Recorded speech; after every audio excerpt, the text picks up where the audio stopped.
What is going on, guys, and welcome back to some more XDefiant. So today's the day I know a lot of us have been waiting for, as we finally got a new update for XDefiant. Now personally, the thing I'm looking forward to the most is Spiderbot finally being fixed. But we also got a ton more major updates in this patch, including our first weapon balancing and some major changes to the factions. So in this video, I'm going to go over the patch notes and I'll give you guys my thoughts on all the new changes.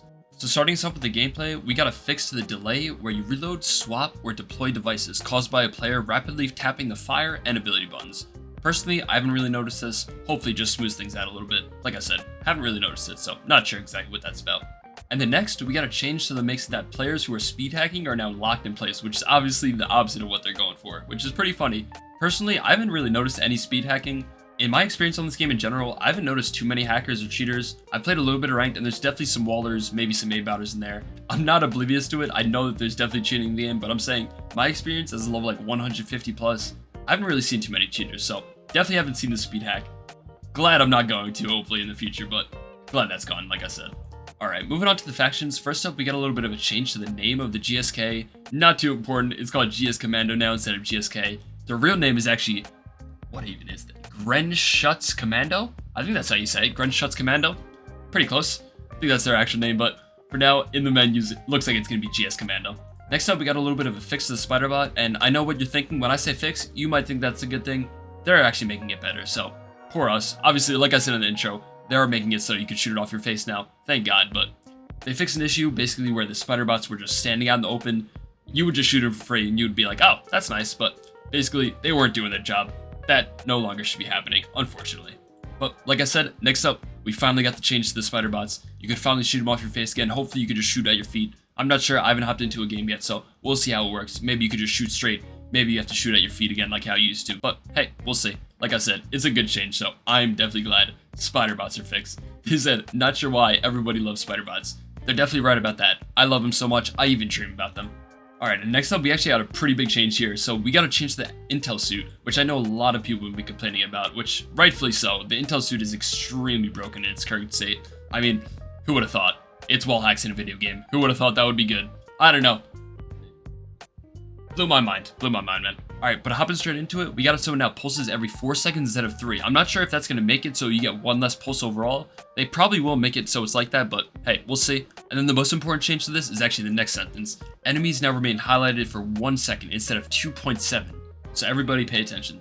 That right there is a huge change. Going from 2.7 seconds to 1, I mean 2.7 seconds in a video game that's this fast paced, it is an eternity. So changing it down to 1 second, that's definitely a step in the right direction. Personally, I still think it's super broken.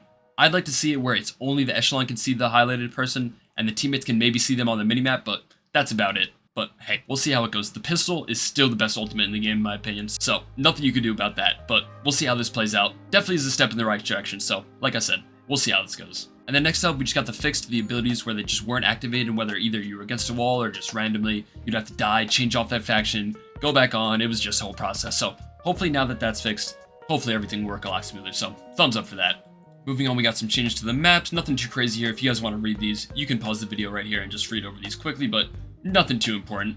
Next, we'll get into some more juicy stuff. As like I said in the intro, we finally got our first weapon balancing. I'm super excited for this. Alright, so first off, we get the M4A1 receiving a buff, going from 17 to 18 damage in the short range distance. I guess this will make him compete a little bit more at the close range. I think they didn't want to turn it too much. I do think it's because this thing is a sleeper pick. I'm telling you guys right now, I don't think the M4A1 is as bad as people think. The other ones are just super, super good, but hopefully we'll see how this plays out. I think the M4A1 is still super solid option, so. And then moving on, we got a pretty big change to the MDR. We got an increase by 2 damage on the short damage range, so definitely leading into the SMG side of things.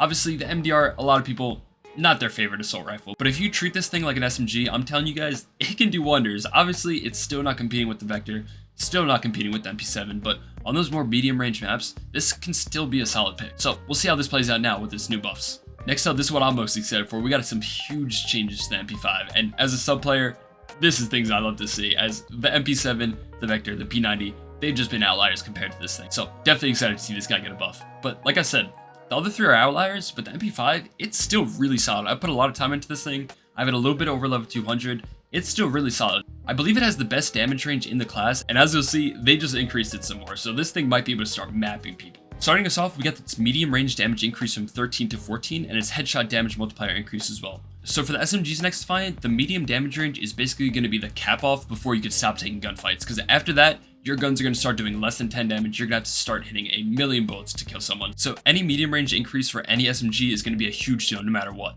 So changing the damage from 13 to 14 in that damage, that's definitely a good change. We'll definitely see how that plays out. Not sure if that's going to decrease the amount of bullets it takes or what's going to go on with that, but we'll see. Hopefully it plays out a little bit better than it was before. And then next up, we got an increase to the range itself, making the short range increase from 16 to 18 meters. And then most importantly, we get the medium range increase from 25 to 27. So like I said, this is pretty much the max range you can take a gunfight with an SMG before the gun starts doing 0 damage. So putting the chrome line barrel plus the barrel extender on this thing, you're going to be able to push this 27 meters, probably up to almost 40 meters. So this thing is going to start mapping people. Next up, we got another change to MDR. Not sure why they didn't put it right on the other MDR change, but hey, got an increase to the speed. Like I said, really leaning into it being more of an SMG hybrid. So hopefully now can definitely compete a little bit better with those SMGs at close range, aiming in just as fast. And then next up, we just got some nerfs to all the snipers. So in general, all of them got a sprint out time increased. So basically what that is just when you're sprinting and then you aim, that's going to be a little bit more increased. It's not going to change when you're just standing still, hunkered down, or maybe if you're jumping a corner and then aim in.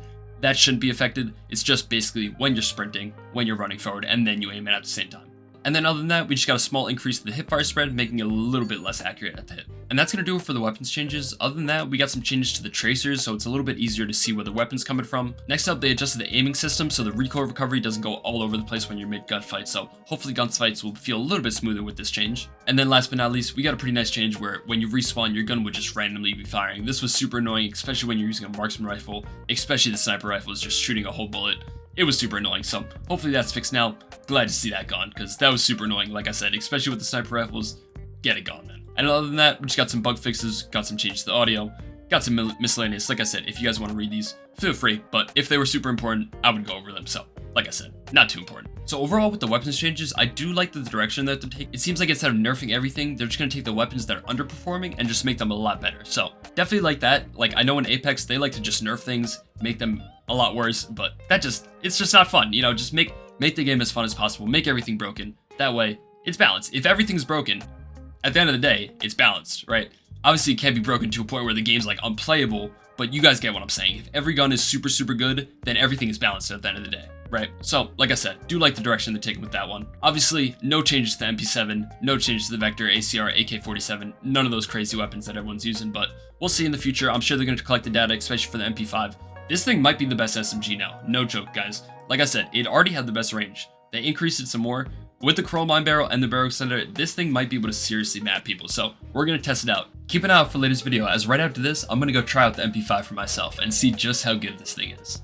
Before I get out of here, if you guys enjoyed this video, make sure to hit the like button, and if you're new, subscribe. I upload basically every day with tons of different content, anywhere from tips, good gameplay, live commentary, even reading the patch notes like today, and even other games. So I'd love to have you part of the journey. We're on the road to 2,000 subscribers. So thank you guys again for watching, and I'll see you in the next one. Later.